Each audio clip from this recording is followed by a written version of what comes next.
大家好，我是邱平，我现在在湖北钟祥的明显林，身后这里呢就是明显林的核心建筑，经常说的前朝后寝就是从这里开始的。这个是临恩门，后面有临恩殿，还有方城明楼以及地宫。现在我们就来看一看这个陵墓的最核心的地方，看看船垣断壁啊，破败不堪。当年这里是多么豪华，一个修建了40年的地方。现在就剩下一些破碎的砖，你像这个琉璃壁都是非常精美的，但是呢，全部被破坏了。那这里是一个临恩门，从这里呢，相当于就是核心了。可以看到有很多柱子啊，那么这里呢，以前呢也是非常大的。高处那个就是方城明楼。在后面就是地宫，2个地宫在那里。我们说这个明显林有很多独一无二的，像内外明堂2个地宫，那这里也是一样的。这里是一个琉璃影壁，叫做琼发双龙影壁墙。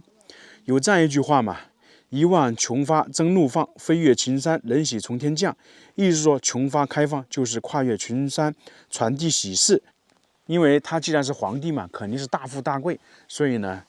琼花在正面，双龙呢在后面，琼花双龙影壁墙。但是现在可以看到已经破坏的比较多了，所以我们看看陵墓里面内部的结构就是这个样子的。大家看看，砖叠加起来像那个糯米浆一样的，非常可惜啊。然后我们就后面看一下双龙，那这些呢？被谁损毁的呢？就是被李自成烧毁了。因为李自成反明嘛，所以只要跟明朝有关的，他基本上都破坏了，非常可惜啊。前方那个就是属于临恩殿，从我们眼前看到的都是非常大呀。那么在嘉庆之前，临恩殿是有另外一种名字的，就跟明孝陵。还有朱棣那个厂里以前是叫做享殿，后面呢才改名为临恩殿。那清朝是叫做隆恩殿，因为清朝的帝陵基本上是按照明朝来建的，仿造的，但是只是仿造的外表，精髓没有仿造到。看看这些雕刻，这些基本都是原版的，上面有好多龙啊，盘龙而上，还有祥云。它这个明显林是一个夫妻合葬墓，那这里一个单壁石非常奇怪，你看看龙在中间，凤在上面，这个是为什么？正常来讲，这个是不合规矩的，但是其实在这里恰恰又符合规矩，这个是嘉靖皇帝亲自允许的。为什么？因为明显林的时候，嘉靖皇帝的母亲还没有去世，因为她是非常孝顺的。当时呢，他把他父亲的陵墓规格提高之后，后面呢，他母亲去世也要安葬进来嘛，所以呢，就把这个单壁石奉在龙的上面，因为他非常不容易嘛，去北京继承皇位，他其实带了几个人呢、一个说的奶妈，还有那个后面的锦衣卫那个首领。还有他母亲，其实去的人不多，就是我们说的光脚打天下一样的。那他母亲呢，是他坚强的后盾。这里就是琼花双龙影壁墙的后面，双龙戏珠，精不精美？2条龙，但是呢，也是被破坏了。龙在琼花当中，在云海当中，这个是原版的啊。所以这个也是独一无二的，在全国其他帝陵以及陵墓是没有这样的。这里属于临恩殿旁边的东西配殿，主要是一些值守的人在这里住，还有呢放一些祭祀的用品。因为前方是比较核心的地方嘛，那这里呢住的人员、值守的人员还是比较多。我们经常说，电视经常说把谁打发太监呢去守陵。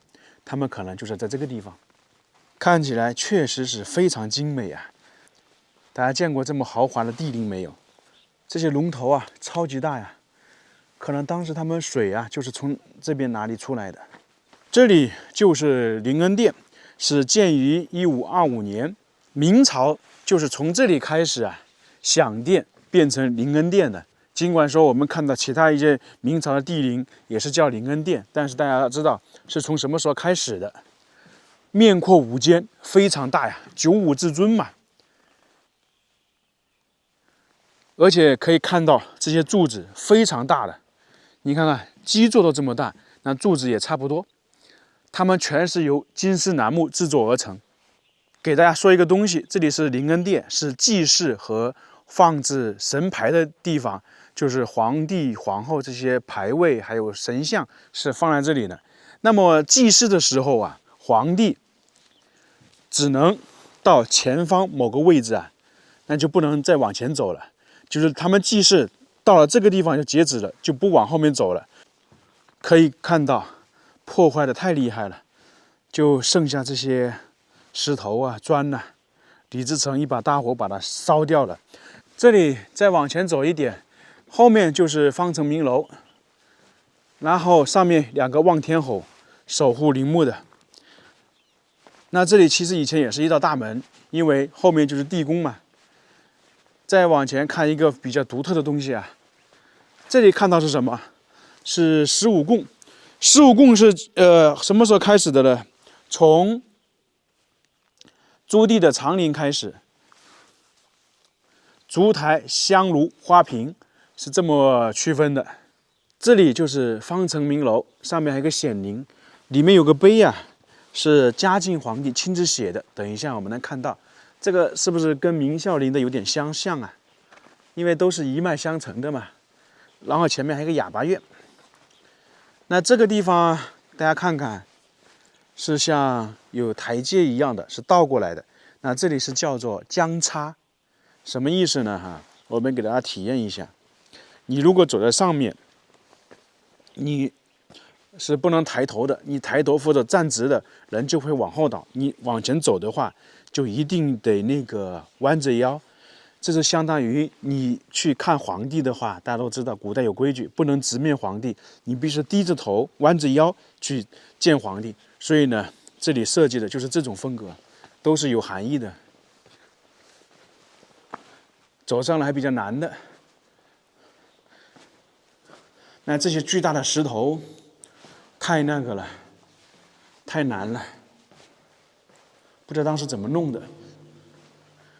一走到这里，也发现一个隐蔽墙。那么一般地宫的入口就在这里，